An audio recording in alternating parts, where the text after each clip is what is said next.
2 साल बाद मंच पर राजनीतिक भाषण देने आए थे आकाश आनंद। क्या खूब गरजे।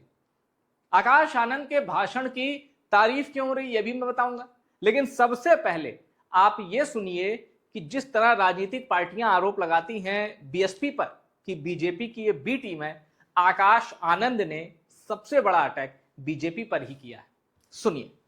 तो मैं आप सबसे पूछना चाहता हूं कि क्या ये इनकाउंटर या बाबा की सरकार जिससे बहुत अपने आप को फेमस किया जा रहा है, क्या यहां पर कानून का राज है या फिर पुलिस की आड़ में गुंडों का राज? क्या यहां पर सरकार में पुलिस का राज है या फिर पुलिस की आड़ में गुंडों का राज? क्या ऐसी सरकार को दोबारा मौका देंगे आप? ये जो आपने भाषण सुना, ये हाथरस के सादाबाद में बीएसपी की रैली थी और उसमें कह रहे ना कि इस रैली को कहा जा रहा था return of Akash Anand. BSP के नेशनल कोऑर्डिनेटर आकाश आनंद एक अलग ही तेवर में लॉन्च हुए हैं, ऐसा नजर आ रहा है। लॉन्चिंग, इसको रीलॉन्चिंग कहिए। और सबसे बड़ा सवाल यह है कि बीजेपी पर जितने गर्म है उतने ही तीखे तेवर कांग्रेस और समाजवादी पार्टी पर भी है। अब सादाबाद जो इलाका है, ऐसा नहीं कि बीजेपी का गढ़ शुरू से रहा यहां, माफ कीजिए, ऐसा नहीं कि बीएसपी का गढ़ शुरू से रहा। यहां बीएसपी सिर्फ एक बार जीती है, वो भी रामवीर उपाध्याय जो कि बहन जी की सरकार में ऊर्जा मंत्री थी। और पश्चिम में आइए तो ब्राह्मण नेता के तौर पर बड़ी पहचान थी, अब नहीं है वो इस दुनिया में। और पिछला चुनाव वो बीजेपी के टिकट पे लड़े थे लेकिन हार गए थे। बीएसपी की ओर से अरविंद शर्मा थे और माना जा रहा है कि अरविंद शर्मा ही 2027 में चुनाव लड़ेंगे, अभी ये माना जा रहा है। और ऐसे में आकाश आनंद की ये रैली बीएसपी के लिए बूस्टर है, क्योंकि मैं फिर कह दूं सादाबाद भले ही बीएसपी एक बार जीती है पर वहां उसको वोट ठीक ठाक मिलते हैं। और हाथरस से शुरुआत क्यों की? हाथरस लोकसभा के नजरिए से देखें तो रिजर्व सीट है और हाथरस जो है बीजेपी का गढ़ है, भारतीय जनता पार्टी का। किशन दिलेर 4 बार सांसद थे, फिर उनके बेटे राजवीर दिलेर भी सांसद थे, अभी उनके बेटे विधायक हैं और योगी आदित्यनाथ की सरकार में मंत्री। तो तमाम तरह के पॉलिटिकल और कास्ट इक्वेशन देखते हुए बीएसपी ने हाथरस को चुना, हाथरस के सादाबाद को चुना। अब मैं आपको बताता हूं आकाश आनंद ने अखिलेश यादव और राहुल गांधी पर कैसे अटैक किया, जरा ये सुनिए। कांग्रेस पार्टी के राहुल अंकल हैं, वो आए दिन हर मौके पर बाबा साहब डॉक्टर भीमराव अंबेडकर जी की बात करते हैं, परंतु जिन प्रदेशों में उनकी कांग्रेस की सरकार चल रही है वहीं पर वो वही काम कर रहे हैं जो यहां भाजपा कर रही है।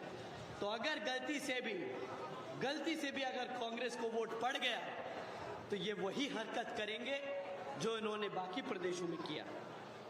और रही बात सपा के राष्ट्रीय अध्यक्ष आदरणीय अखिलेश अंकल जी की, मैं पूरी इज्जत से, पूरे आदर सम्मान से उनका नाम ले रहा हूं। उनकी उम्र अब हो गई है, अगर मैं 30 साल का लड़का 50 साल के आदमी को अगर अंकल नहीं कहूंगा तो फिर क्या कहूं, आप ही बताएं। तो हमारे लिए तो वो बड़े अखिलेश अंकल हैं, अखिलेश भैया नहीं, अखिलेश अंकल हैं।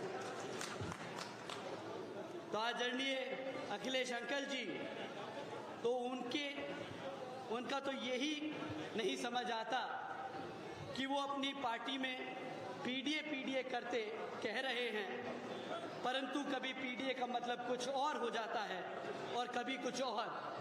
अभी 1-2 दिन पहले ही आदरणीय बहन जी ने ट्वीट कर कहा कि हालात को देखकर जैसे गिरगिट रंग बदल देता है, वैसे ही अखिलेश अंकल जी का पीडीए का मतलब भी कभी कुछ बदल जाता है, समय देखकर तो कभी कुछ बदल जाता है। अब आप इसे जंतर मंतर वाला इफेक्ट भी कह सकते हैं, क्योंकि अब जो जेनजी मूवमेंट है ना, वो जंतर मंतर से निकलकर पैन इंडिया हो गया है। लोग जेनजी की डिक्शनरी के शब्द सीखने लगे हैं। जेनजी के स्टाइल में बात करते हैं वो ये सीखने लगे। और आकाश आनंद को इस तरह के नए शब्दकोश खोजने पढ़ने की जरूरत नहीं है। आकाश आनंद 30-31 साल उम्र है और आकाश आनंद उस पीढ़ी के करीब हैं जो जंतर मंतर पर आंदोलित थी। इनफैक्ट सबसे करीब हैं। आप अगर किसी भी पार्टी के नंबर 2 की बात कीजिए तो आकाश आनंद उस आंदोलन करने वाली जनरेशन के सबसे करीब आते हैं। अब बहन जी ये कह चुकी हैं कि उनके बाद कोई काशीराम मूवमेंट, अंबेडकर मूवमेंट इनको आगे बढ़ाएगा तो वो आकाश आनंद है। लेकिन उन आकाश आनंद पर बहन जी एक्शन भी ले चुकी हैं और आकाश आनंद के ससुर उन पर तो अभी फिर से एक्शन लिया है। तो बहन जी की खींची लकीर जब वो देखती कि कोई इससे ऊपर बढ़ने की कोशिश कर रहा है, बहन जी एक्शन ले लेती है। अब सवाल है कि क्या बीएसपी 2027 में कुछ करिश्मा दिखा पाएगी? आज के परिदृश्य में बात करें तो लोग ये कहते हैं कि भाई लड़ाई बाइपोलर है, या तो अखिलेश यादव बनेंगे मुख्यमंत्री 2027 में या फिर बीजेपी का मुख्यमंत्री होगा, संभवतः योगी आदित्यनाथ हो। मतलब आइदर योगी आदित्यनाथ या बीजेपी या अखिलेश यादव। ये लड़ाई अभी मानकर लोग चल रहे हैं कि हां, क्योंकि उत्तर प्रदेश में अगर आप पोल करें तमाम तरीके की सर्वे एजेंसियां वो कहती हैं कि लड़ाई जो है अखिलेश वर्सेस बीजेपी या अखिलेश वर्सेस योगी है। इस माहौल में आकाश आनंद हुंकार भर रहे हैं कि 5वीं बार बहन जी को सीएम बनाया जाए। और एक चीज और, राजनीति में कोई भी बहन जी को कम गंभीरता से लेना नहीं चाहेगा, क्योंकि एक फिक्स वोट बैंक उनके पास है। वो वोट शेयर गिरा है, खत्म नहीं हुआ। और अगर वो 9 अक्टूबर की रैली, जैसा मैं कहता हूं, जो लखनऊ में हुई थी, इतनी भीड़ आई थी, एक तरह का कहा जा रहा था कि ये पुनर्जीवन है बीएसपी का।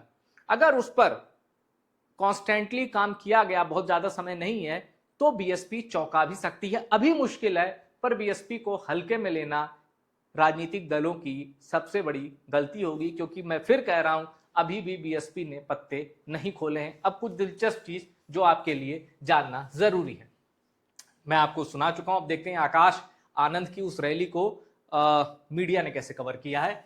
आकाश आनंद ने अखिलेश यादव राहुल गांधी को कहा अंकल, बोले मैं 30 साल का लड़का भाई कैसे कहूं। योगी सरकार पर आकाश आनंद का हमला, अखिलेश राहुल को बताया अंकल। फिर पुराने रंग में दिखे आकाश आनंद, कमल को कीचड़ में फेंक देने की कही बात, बयानों की वजह से गवाया पता। अब आकाश आनंद ने योगी आदित्यनाथ पे तो अटैक किया ही, राहुल गांधी और अखिलेश यादव पर जब वो अटैक कर रहे थे, दोनों को अंकल कहा। आपने सुना कि पहले राहुल गांधी को अंकल कहा, फिर अखिलेश यादव को अंकल कहा। अब जरा इसी बात पे देख लेते हैं कि योगी आदित्यनाथ, राहुल गांधी और अखिलेश यादव की उम्र क्या है, कितना डिफरेंस है। जरा एक फैक्ट देख लेते हैं।